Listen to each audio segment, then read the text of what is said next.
Hey, Ben here, founder of Sensory Scout. I'm really excited to share part two of the interview I had with Dr. Wallace Nelson, who helped us formulate the Sensory Thrive supplement.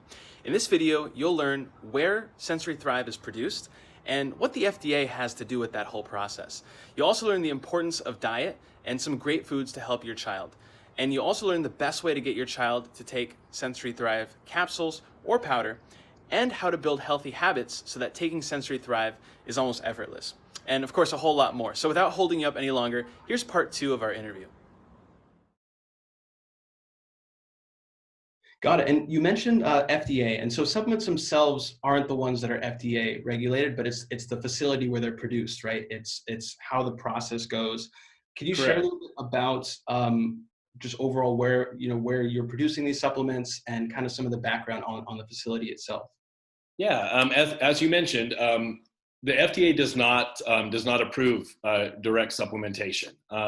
They do focus all their efforts on approving facilities, and what that really comes down to is that periodically they go in and they inspect facilities. They make sure that safe conditions exist. The cleanliness, things are being cleaned up. The new piece they've begun doing is making sure that labels match batch records, but they really still don't do a whole lot. Although it is important to ensure that you're working with an FDA certified facility, because they're at least ensuring that minor standard, and we have cooperated with the FDA for as long as we've been in business. We actually have a great relationship with our regional FDA, and we've been in the game long enough and do a good enough job. We actually help them with training some other facilities on how to do things right by the FDA. But in addition to being fully FDA compliant, all of the other procedures that are really important to follow with nutritional supplement manufacturing, we absolutely do. So all of the good manufacturing practice, the latest levels of the GMPs, we follow all of that. And the benefit with that is that those dictate the steps that we take, not only in manufacturing a supplement,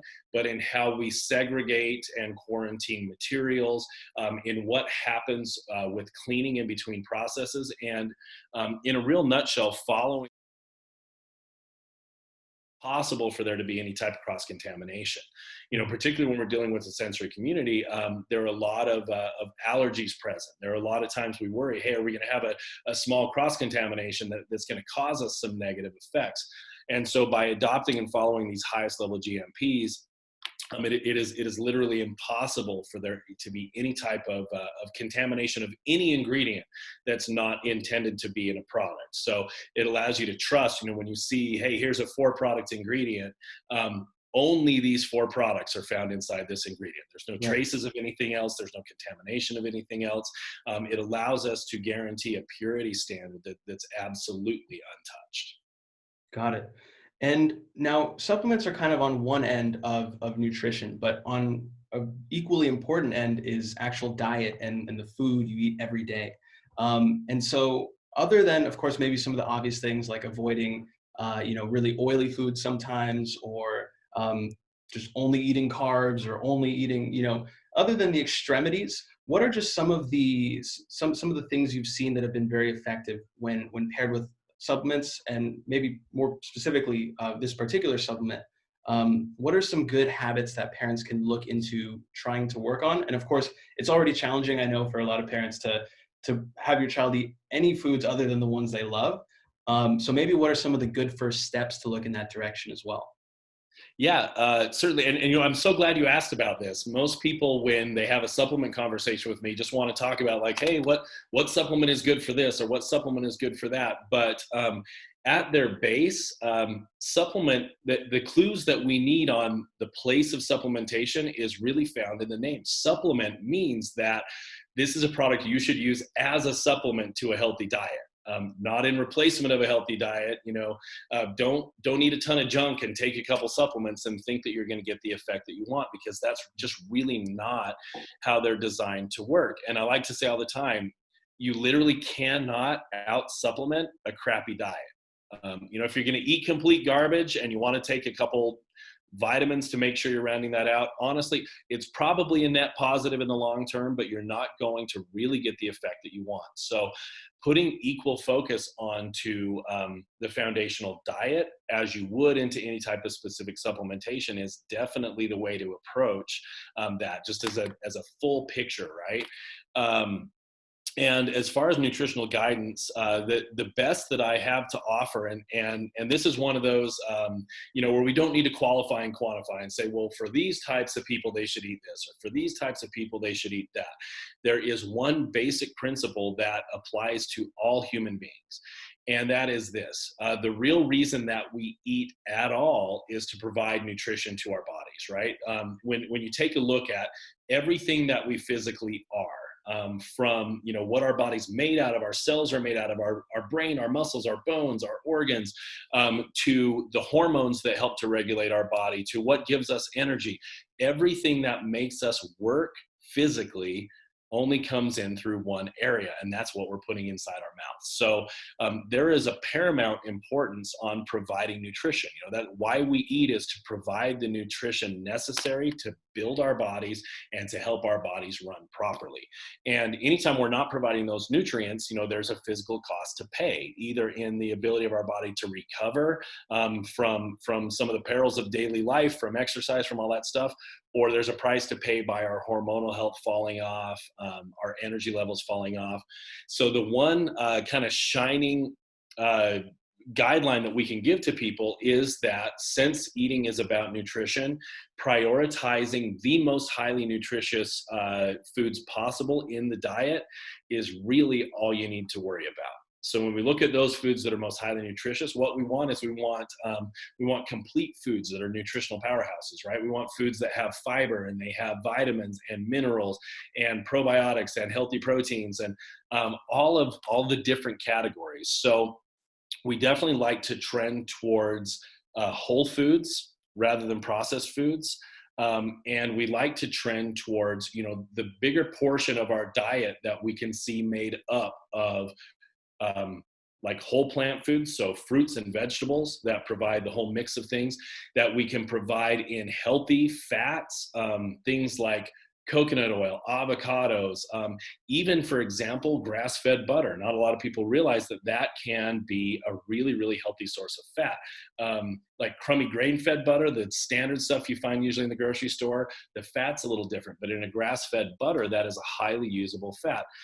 Fats that are found in good, naturally fatty things like Alaskan salmon, wild-caught Alaskan salmon, all of those help to fuel proper hormonal health, as well as like brain function. Your brain is made out of fat, and we need to make sure that you have plenty of it to support all your health there. And then lastly, we want to incorporate good quality sources of protein. So this isn't, whether you're somebody that eats a wide range of animal proteins, and you can incorporate, healthily sourced, like things like grass-fed red meat, wild-caught fish, good pastured poultry, or whether you're somebody that takes a plant-based approach, making sure you're including naturally sourced, whole food, complete sources of protein will always do better than if you're trying to find some sort of like lab-made substitute. So when we lab up foods, something in the natural magic of how a food comes together, having all of its attendant fiber, vitamins, minerals, fats, everything that's meant to be in that food, something's lost when we start to make these lab franken foods. So trend towards whole foods, great sources of protein, great sources of fat, and then just a wide variety of plants to complement those is the best way to go. And the good thing about a looser recommendation like that, and saying just focus on the nutrition, is you're allowed to have your taste preferences really come into play there on what you like. And I'm a father of 8 kids. I don't think I mentioned that at the outset. I totally get getting kids to eat things that maybe they don't love. But when we just focus on nutrition, it allows us to play to the taste of our children a little bit. Some might love strawberries, some might love broccoli, some might hate both of those things, but we can find something they really enjoy in some asparagus and carrots, and we always have options that meet their tastes, as long as we kind of do away with trying to fit them in a box and just focus on highly nutritious whole foods. Definitely. Yeah. And we'll share underneath this video some resources because I know we went over a lot. So if you're watching this underneath this video, we'll probably put a link to some of these things that you can try introducing maybe one by one. See if your kid didn't like this thing. Cool. No problem. Try it. Try something else that provides the same kind of nutritional value, whether, like you mentioned, if not broccoli, maybe asparagus. If not broccoli, the good news is if you're watching this video, you do have something that offers a lot of what the benefits of broccoli are. Um, but awesome, yeah. And now this is a question that a lot of parents have asked, which is swallowing capsules are definitely not among some of the favorite things of a kid to do. So we've been asked if we offer liquid and if we offer these different alternatives. So I was wondering if you had any feedback or recommendations for a parent who just is really having a hard time getting their child to want to take a capsule or yeah, what's a good way a parent can still give their child the benefit of that supplement? Maybe by altering the way it's ingested, or maybe by mixing it with different foods. What are some things you've seen that have worked really well? Yeah, for sure. If you don't mind, I want to address just for a second kind of liquid delivery of this and some of the tricky things that are there. Yeah, Um, Generally we don't like to denature any of these ingredients, right? We're going in and we're using the best of nature and science come together in these ingredients, and the more that we change them and move them away from their natural forms, the more we're tinkering with that a little bit. So when you take a look at these amazingly potent ingredients that we have in this formula that do wonderful things, we've got broccoli, mustard, and black pepper. I don't know about you, but I think if I got a dish of broccoli, pepper, and black pepper and mustard, it would not be my child's favorite meal. I can So, picture a um, broccoli dipped in mustard sprinkled on top. right, Yeah, it might not be their jam, and so that's kind of the issue we run into if we want to provide the best of these raw material ingredients. You can't really just like turn them into a liquid form, because if you think it's tough to get them to ingest this in a powder form, give them a drink of something that tastes like broccoli, mustard, and black pepper. It's rough. Like, I don't want to drink that. I don't think either. no, But the good news in this is we have had huge success in a clinical setting with these very type of good potent ingredients in a couple fashions. And one of these two has always been a hit. The first way is if your child consumes any sort of like nutritional shake, like a smoothie or something, it's one way that we found is maybe the sneakiest, trickiest, best way to get some good nutrition in. Make a good tasting shake, maybe some nice healthy protein. You can get some multi-nutritionals in there, something that tastes nice, maybe a little bit of fruit or something. And you can easily sneak this into that mix, and it's undetectable. You can't taste it at all. And the cool thing is we use these 2-part highly digestible capsules, but they pop right apart, and you can put the powder into like a smoothie drink mix like that. That's a surefire. It works all the time. The other great tip that we found, if you don't want to do the whole smoothie thing, is that we take just the very end of a teaspoon with a little bit of honey in it, which, honey's can be a great superfood. It's awesome stuff, but a little tiny bit of honey, and same thing. You just incorporate that powder into the honey, and you can't taste it. It goes down really easy. I think, there was the Mary Poppins, like a spoonful of sugar. It's not really a spoonful of sugar, but a teaspoon tip of honey definitely makes this good natural medicine go down. yeah, and I think it's an interesting way to see the capsule. If your child just absolutely won't take capsules, you can just see it as just a little small predetermined serving size that you can take with you. If you're looking to carry around 4 servings in your purse with you, you just take 4 capsules, put them in a plastic bag, and pretty much those are the appropriate serving sizes. So it doesn't have to be taken in a capsule just because it's in a capsule. Like you mentioned, whether you add it to a smoothie, whether you open it and put it, on a teaspoon with honey. And I'm sure similar to introducing new foods, there'll be different options you can experiment with to see what works best. Build it into your routine, and then, which actually is kind of the next thing I want to talk about, is Sure. yeah, making a routine out of this, right? So that's not I'm taking this today. Oh, I forgot to take it, the next day, because really, like exercise, like diet, like all of these healthy habits, you really start to see the effects once you've been doing them for a little while, and once they are a habit.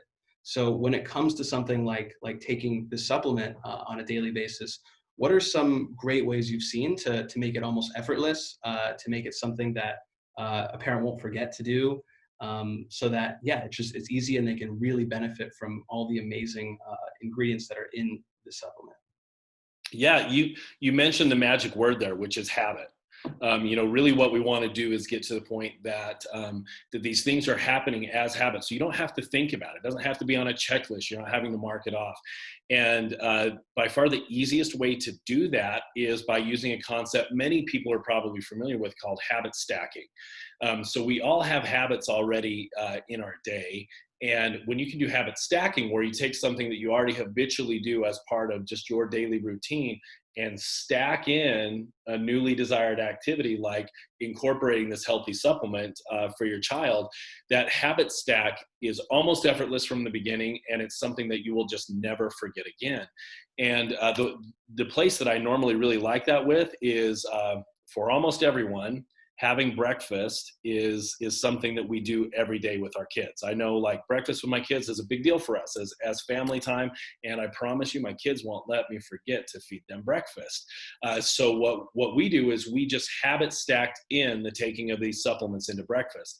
And especially since we have kind of these food supported means of helping to get the supplement into their diet, if it's part of a smoothie or if it's a little teaspoon of honey, that's really easy just to make part of breakfast. It might be their little drink they have with their breakfast is a healthy full nutrition smoothie that has these capsules in it for them. But that is a no friction way to put this into your life. Got it. Awesome. Yeah, I think those are all the main questions I had. Is there anything we haven't gone over you think would be helpful for a parent to kind of hear more about or learn more about?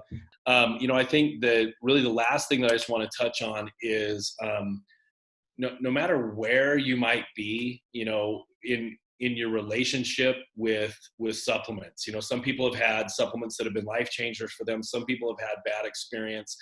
Um, no matter what that background might be, I would highly encourage giving a clinically backed supplement a shot, because we've worked in every community. One of the most impactful patient communities we've ever worked in with our clinical physicians is inside the sensory community and inside the community with children, because in many cases their bodies just are crying out for the specific targeted nutrition that allows them to take next steps. And combined with other therapies, these types of nutritional interventions can make a world of difference. And really, it has been one of the most rewarding parts of my 25-year career in natural medicine, working with this population and providing like game-changing clinical supplements. And really,